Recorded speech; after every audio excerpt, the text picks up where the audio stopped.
রোডে নামাজ পড়ার জন্য ছুটির দিন 2 ঘন্টা লাগতো, যোগ করার জন্য 7 দিন ওয়ার্কিং ডেতে রেড রোডটা বন্ধ ছিল। এটা বলছে নামাজ হবে না, এটা কোনো কথা? এখনো হাতের আঙুলের কালি যায়নি। আমি খারাপ হতে পারি, আমরা হেরে যেতে পারি, আমরা বেঈমান নই। এখনো হাতের আঙুলের কালি যায়নি। আমি খারাপ হতে পারি, আমরা হেরে যেতে পারি, কিন্তু আমি বেঈমান নই, আমরা বেঈমান নই। ফলে যা বলছি বুকে চিৎকার করে বলছি, হাতের আঙুল থেকে এখনো কালি যায়নি।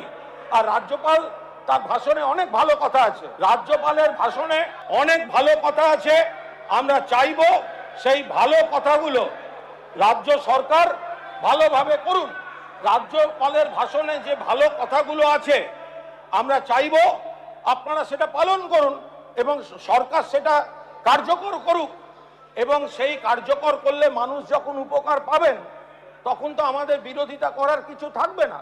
কিন্তু আমরা এটা তো বলতে পারি যে হকার উচ্ছেদ হচ্ছে, দয়া করে রাজ্যপালও যেরকম বলছেন এনক্রোচমেন্ট সরানো উচিত, আমরাও মানছি, লোকের অসুবিধা হয়।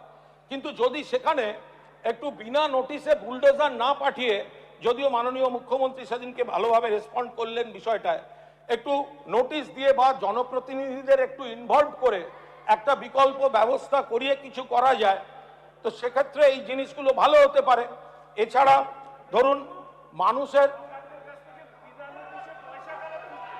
ধরে নিন, যদি কেউ তুলে থাকে, শঙ্করবাবু ধরে নিন, আমি আবার বলছি কারুর কোনো পাপ ডিফেন্ড করার জন্য এখানে দাঁড়িয়ে বক্তৃতা করছি না। যদি কেউ থাকে, আমি তো আপনাকে আবার বলছি, আপনি যেটা বললেন আপনাকেই আমি ফেরত দিচ্ছি, যে এখন আপনাদের খুশি করতে যারা স্পিকার সাহেবের নিযুক্ত লোকের কাছে যাচ্ছে তাদের পাপগুলো আপনারা আবার ঢেকে দেবেন না তো? আপনি আমার প্রশ্ন করেছেন, আমি উত্তর দিচ্ছি, এটাকে অরাজনৈতিক বলবেন না তো। এখন আপনি কি বললেন? এখন সেই না না, আরে দাদা আপনিও জানেন আমিও জানি।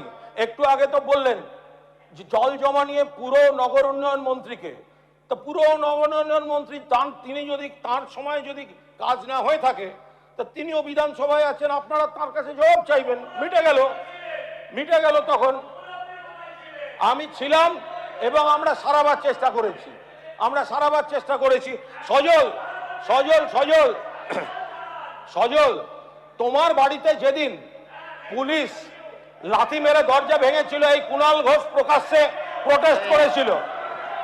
আপনার 2 মিনিট, এটা যাবে না, কার্যবিবরণীতে যাবে না।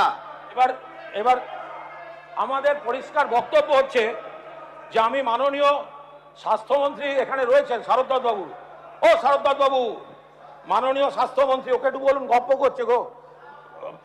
তো এখন সেই জায়গায় দাঁড়িয়ে আমাদের কয়েকটি হসপিটাল, বিশেষ করে ওই হোমিওপ্যাথি আয়ুর্বেদ যেগুলি, ওগুলোর কিছু পরিকাঠামো খুব ভালোভাবে দরকার আছে। আপনার বাজেটও আমরা দেখেছি সেটা, তো সেগুলো একটু আলাদা করে আপনার কাছে গেলে যদি দেখে দেন, কিছু আধুনিকীকরণেরও বিষয় রয়েছে, সেগুলো একটু দেখে দেয়া। রাজ্যপালের ভাষণে সর্বজনীন বিকাশের কথা রয়েছে, কিন্তু সর্বজনীন বিকাশ, সব ধর্ম, সব বিশ্বাস, সব আচার, তাদের প্রতি সরকার সমানভাবে গুরুত্ব দিচ্ছেন সেরকম কোনো ইঙ্গিত এখনো পর্যন্ত কিন্তু আমরা পাচ্ছি না। রেড রোডে নামাজ পড়ার জন্য ছুটির দিন 2 ঘন্টা লাগতো, যোগ করার জন্য 7 দিন ওয়ার্কিং ডেতে রেড রোডটা বন্ধ ছিল।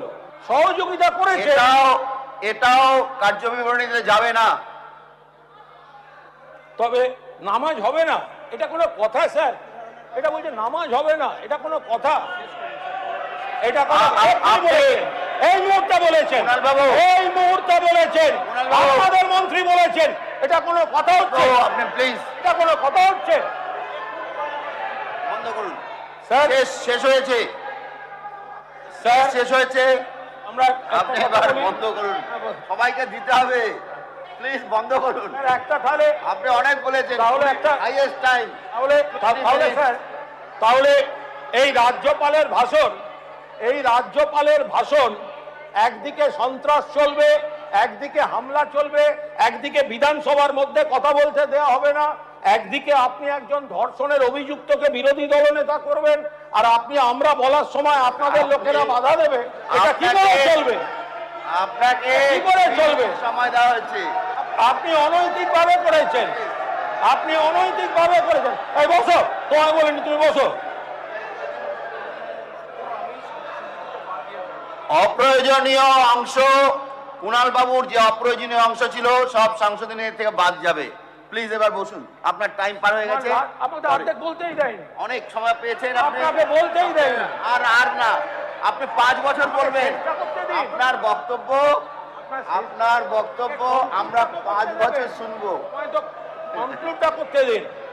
এখন এখানে যে এখনো যে 5 বছর শুনবো। উন্নয়নমূলক বক্তব্যগুলো রাজ্যপালের ভাষণে আছে সেগুলোকে পূর্ণ সমর্থন করে এবং আমরা যে সংশোধনী প্রস্তাবগুলো দিয়েছি সেগুলোকে গৃহীত করার অনুরোধ জানিয়ে এবং আপনারা আগামী দিনেও বিধানসভার ভেতরে এবং বাইরে আমাকে সমানভাবে ভয় পেয়ে গুরুত্ব দিয়ে চলুন, এই অনুরোধ করে আমার বক্তব্য শেষ করছি।